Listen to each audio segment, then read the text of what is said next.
हम बैस के देख रहल छी तई पर में लगले छक्का की अनेरो अहाँ जे छै से बेकार में बात अखन अहाँ कहलिए जे अहाँ बैसबे तहने जीतते हो। बैसू अहाँ कहि रहल छी ठीक छै बैसू लेकिन चलि रहल छै ना देखियो आगे की होय छै से आइ जीतबे करतै। कमाल कर रहल छै एकदम आइ पूरा छक्का चौका के बरसात भ गेलै आइ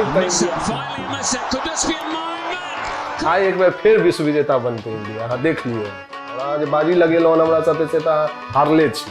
हम आगे कहि रहल छी ना एक सबसे पहिल गलती सब केलकै जे सब टॉस हारि गेल बैटिंग एकरा सबके पक्ष में पहिने आबि गेलै दोसर ई एते तेजी एते धरफरा के खिला रहल छै जे अहाँ देख लेबै जल्दीए आउ। अहाँ बेसी समीक्षक नहीं बन बिना मतलब के अहाँ ई सब बात बाज बाज के ओकरा सबके एतऽ से डिस्करेज कर रहल छियै और उ सब परेशान हेतै। यस